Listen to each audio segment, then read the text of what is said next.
नवरात्रि के पावन पर्व पर देश के करोड़ों भक्त देवी दुर्गा की आराधना कर रहे हैं। ये सादगी और स्वच्छता का त्योहार है और इस त्योहार में करोड़ों लोग व्रत रखते हैं। लेकिन आज हम आपको बताएंगे कि इस व्रत में क्या खाते पीते हैं और साथ ही ये भी बताएंगे कि ऐसा क्यों किया जाता है। देखते हैं हमारी खास पेशकश।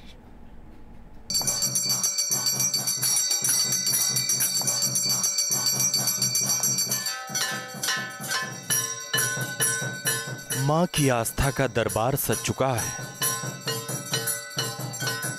आस्था की ज्योति चारों ओर जगमगा रही है। घर से लेकर मंदिर तक चारों तरफ लोग शक्ति की भक्ति में लीन नजर आ रहे हैं। ये वो पावन पर्व होता है जब कोई आदिशक्ति मां अंबे की साधना में नतमस्तक होता है। कोई श्रद्धा सुमन के साथ मां से मुरादें मांगता है। शारदीय नवरात्र का समय है, यानी कि वो 9 दिन जब मां दुर्गा के 9 अवतारों की पूजा की जाती है। इस दौरान भक्त सुबह जल्दी उठकर स्नान करने के बाद आराधना और उपासना में लग जाते हैं, क्योंकि नवरात्रि के 9 पावन दिन भक्तों के लिए खास है। इस खास पर्व पर देवी दुर्गा के भक्त सादगी के साथ स्वच्छता का तो ख्याल रखते ही हैं, साथ ही पूजा की विधि विधान और खान पान तक का खास ख्याल रखते हैं। नवरात्र के उपवास के दौरान राजसी और तामसी भोजन से दूर रहकर सात्विक भोजन करने की सलाह दी जाती है। नवरात्रि में व्रत में अनाज का सेवन वर्जित होता है। उपवास के दौरान ज्यादातर भक्त कुट्टू और सिंघाड़े के आटे का इस्तेमाल करते हैं, तो साथ में राजगिरी और साबूदाना भी व्रतियों के भोजन का मुख्य आधार होता है। इस व्रत का मकसद होता है तन और मन को पवित्र रखना। देवी की कृपा पाने के लिए कई भक्त 9 दिन तक उपवास रखते हैं, जिसके पीछे कुछ वैज्ञानिक कारणों का भी दावा किया जाता है। शरद नवरात्र सितंबर अक्टूबर में आते हैं और ये मौसम में परिवर्तन का समय होता है। मौसम में आ रहे बदलाव की वजह से हमारे शरीर की इम्यूनिटी कम हो रही होती है। ऐसे में नवरात्र का ये उपवास हमें गरिष्ठ, ऑयली और जंक फूड से दूर रखता है और ये शरीर की इम्यूनिटी को संतुलित करता है। नवरात्र के दौरान जो व्रत नहीं रखते हैं वो भी प्याज और लहसुन से परहेज करते हैं। तो आयुर्वेद भी इसे मौसम में बदलाव के हिसाब से सही ठहराता है। लेकिन सवाल है कि आखिर अन्न और फल में फर्क कैसे होता है। अगर नवरात्र में कुट्टू के आटे का इस्तेमाल होता है तो इसका इस्तेमाल होता क्यों है? इस व्रत से जुड़ी कई दिलचस्प कहानियां हैं जो मां दुर्गा की श्रद्धा से जुड़ी हैं, आस्था से जुड़ी हैं। दिल्ली से अपर्णा त्यागी और नोएडा से दीक्षा पांडे के साथ टीम न्यूज नेशन। 9 दिनों तक मनाए जाने वाले देवी दुर्गा के त्योहार में ज्यादातर भक्त खाने पीने में कुट्टू के आटे का इस्तेमाल करते हैं। इसे शुद्ध माना जाता है। साथ ही कहा जाता है कि इस आटे में ऐसे ऐसे गुण हैं जो शरीर को निरोगी बनाए रखने में मददगार साबित होते हैं। नवरात्र में देवी दुर्गा की आराधना करने के साथ साथ लोग उपवास रखते हैं और ये उपवास ही है जिसका असर घर घर में किचन में भी दिखता है। पूरा घर खुशबू से महक उठता है और घर में दाखिल होने वाले मेहमान खुशबू से ही फलाहार का जायका पहचान लेते हैं। व्रत रखने से न केवल मन शांत होता है बल्कि सेहत भी सुधरती है और इसकी वजह बनता है कुट्टू या फिर बकव्हीट, जिसके आटे का घर घर में सेवन होता है।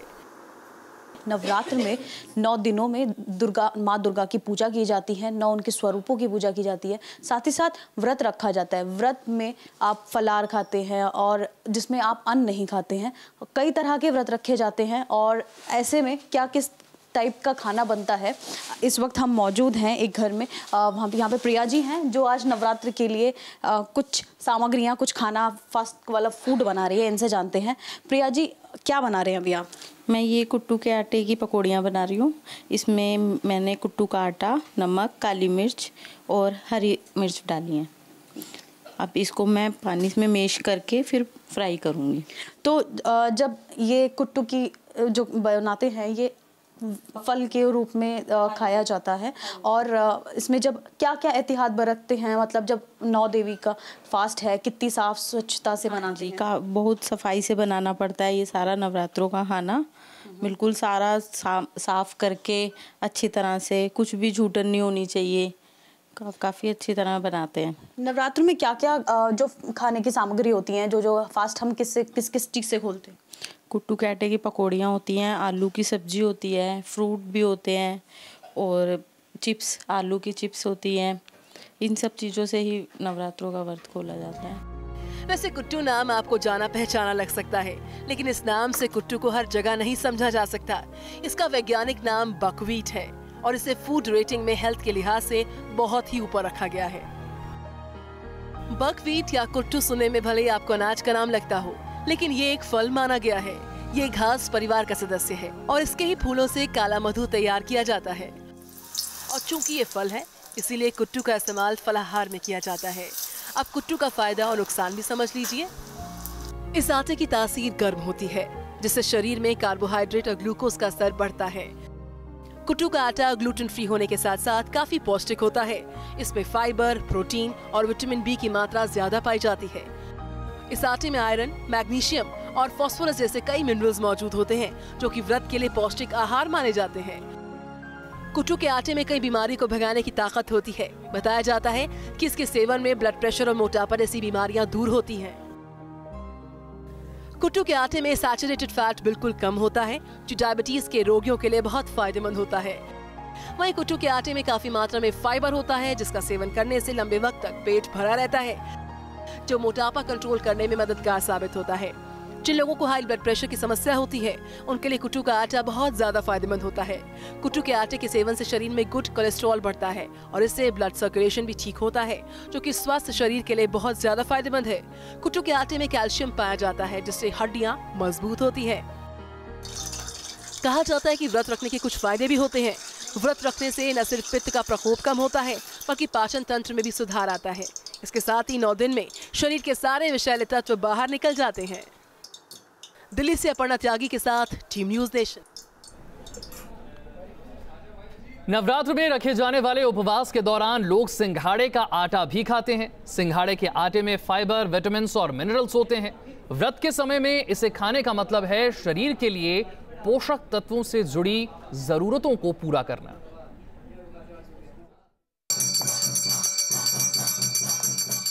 आस्था, आराधना और भक्ति की तस्वीरें देश के कोने कोने से आ रही हैं। हर ओर देवी दुर्गा के भक्त अपने आराध्य को खुश करने की कोशिशों में जुटे हैं। मंदिरों में माता की पूजा अर्चना हो रही है। घरों में भक्त पूजा पाठ कर रहे हैं। कोई निर्जला उपवास कर देवी मां की आराधना कर रहा है, तो कोई फलाहार करके। व्रत में पूरा दिन फलाहार खाने के बाद जब रात में भूख लगती है, तो लोग या तो कुट्टू के आटे के अलावा सिंघाड़े के आटे से बनी पूरियां भी खाते हैं। असल में ये आटा सूखे पिसे सिंघाड़े से बनता है। इसमें पोटेशियम और कार्बोहाइड्रेट की मात्रा ज्यादा होती है, जबकि सोडियम और चिकनाई की मात्रा कम होती है। सिंघाड़ा एक तरह का फल होता है जिसमें फाइबर, विटामिन और मिनरल्स पाए जाते हैं। व्रत के समय इसे खाने का मतलब है शरीर के पोषक तत्वों से जुड़ी जरूरतों को पूरा करना। दरअसल सिंघाड़ा भी अन्न नहीं होता, ये फल होता है और इसीलिए इसका इस्तेमाल फलाहार में किया जाता है। अंग्रेजी में इसे वाटर चेस्टनट कहते हैं और इसे छीलकर सुखाकर पीस लेते हैं, जो नवरात्रि में व्रत का सहारा बनता है। सिंघाड़े के आटे में बाकी के नट्स जैसा फैट नहीं होता। प्रति 100 ग्राम में 115 कैलोरी होती है, जो शरीर को ऊर्जा देने का बेहतरीन स्रोत है। सिंघाड़े में विटामिन ए, बी और सी भरपूर मात्रा में पाया जाता है। इसमें कार्बोहाइड्रेट भी होता है। ये पित्त और कफ को खत्म करता है। गले से जुड़ी तमाम तरह की बीमारियों में बहुत ही फायदेमंद साबित होता है। इसमें आयोडीन की पर्याप्त मात्रा होने की वजह से ये घेंघा रोग में फायदा करता है। जो लोग अस्थमा के रोगी हैं, उनके लिए सिंघाड़ा वरदान से कम नहीं है। उपवास कर रहे व्रती अगर सिंघाड़े की रोटी बना रहे हैं, तो उस पर हाई ट्रांस फैट वाले तेल का प्रयोग नहीं करें। डॉक्टरों के मुताबिक सिंघाड़े के आटे से बनने वाली तली हुई पूरियां या पराठे खाने से परहेज करना चाहिए। Team news nation.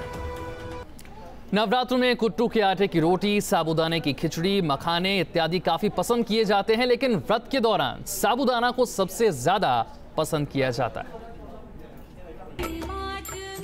जो फलाहार है उसका विशेष महत्व होता है। कुछ लोग 9 दिन का जो पूरा व्रत रखते हैं उस दिन कुछ ना कुछ फलाहार ज़रूर बनाते हैं, तो इसमें ज़्यादातर जो महिलाओं का जो समय होता है वो किचन में ही गुजरता है। तो आइए हम जरा जानेंगे कि सब लोग जो फलाहार होता है उसमें क्या क्या बनाते हैं। आंटी, आप किस तरह की चीज़ें आप फलाहार के दौरान बनाते हैं? लोग जैसे घिया के खीर बना लेते हैं, आलू फ्राई कर लेते हैं, कितना लोग नमक डालते हैं व्रत वाला, लेकिन हम लोग नमक नहीं डालते हैं बेटे, हमारे तरफ नमक नहीं डालते हैं, तो इसलिए हम लोग मीठा चीज़ खाते हैं।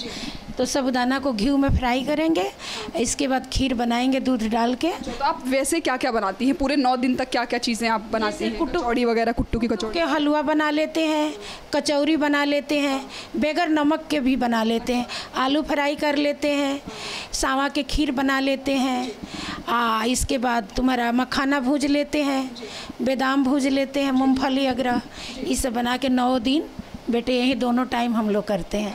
तो अभी आप क्या बनाने जा रही हैं? अभी मैं साबूदाना के खीर बनाने जा रही हूँ। ज़रा हम जानेंगे कि किस तरह से साबूदाने की जो फलाहार जो खीर होती है वो किस तरह से बनाई जाती है। ये फलाहार की है बेटा, इसके फलाहार है ये। तो इसमें 1-2 चम्मच घी डालेंगे, इसमें मैंने अपने हिसाब से बनाएंगे, जैसे एक हम ही हैं तो अपने लिए बना रहे हैं। देखो घी में इसको भूजेंगे, जब ये मोटा मोटा हो जाएगा तो इसमें दूध डालेंगे, और दूध डाल के चीनी डाल के ड्राई फ्रूट वगैरह जो होता है वो भी डाल के इसको खीर बनाएंगे।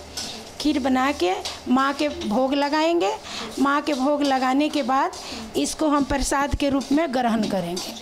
मतलब पहले भगवान को भोग लगाएंगे, उसके बाद जो उनका प्रसाद होगा वो आप अपने खाएंगे, बच्चों को देंगे थोड़ा थोड़ा, 1 चम्मच जो बच्चे के खा लेंगे, लेकिन पहले माँ के आगे रख के तुलसी पाता डाल के माँ के ग्रहण कराएंगे, इसके बाद अपने खाएंगे।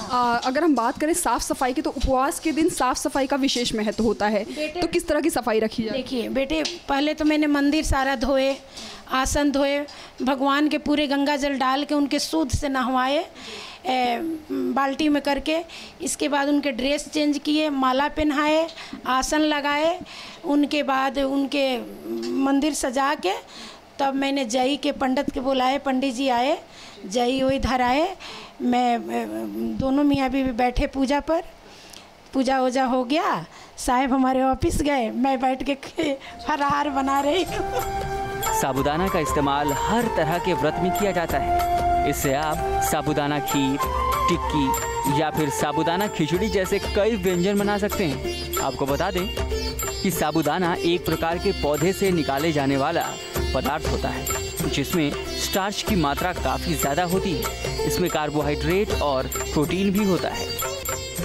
साबूदाना से शरीर को ज़रूरी शक्ति मिलती है। एक शोध के मुताबिक साबूदाना आपको तरोताज़ा रखने में मदद करता है। ये शरीर में बढ़ने वाली गर्मी को कम कर देता है। साबूदाने में पाया जाने वाला पोटेशियम रक्त संचार को बेहतर कर उसे कंट्रोल करता है, जिससे ब्लड प्रेशर सामान्य रहने में मदद मिलती है। इसके साथ ही साबूदाना मांसपेशियों के लिए भी फायदेमंद है। ये पाचन क्रिया को ठीक कर गैस, अपच जैसी समस्याओं में भी लाभ देता है। साबूदाना कार्बोहाइड्रेट का एक अच्छा स्रोत है, जो शरीर में तुरंत और आवश्यक ऊर्जा देने में बेहद सहायक होता है। साबूदाना में पाए जाने वाला फोलिक एसिड और विटामिन बी कॉम्प्लेक्स गर्भावस्था के समय गर्भ में पल रहे शिशु के विकास में सहायक होता है। सफेद मोतियों की तरह दिखने वाला छोटे आकार का साबूदाने पर एक शोध में कहा गया है कि साबूदाना तरोताज़ा रखने में मदद करता है और इसे चावल के साथ प्रयोग किए जाने पर ये शरीर में बढ़ने वाली गर्मी को कम कर देता है। कीमत के लिहाज से भी साबूदाना काफ़ी किफ़ायती होता है और इसका इस्तेमाल माँ के सभी भक्त खूब करते हैं। दिल्ली से दीक्षा पांडे के साथ टीम न्यूज़ नेशन।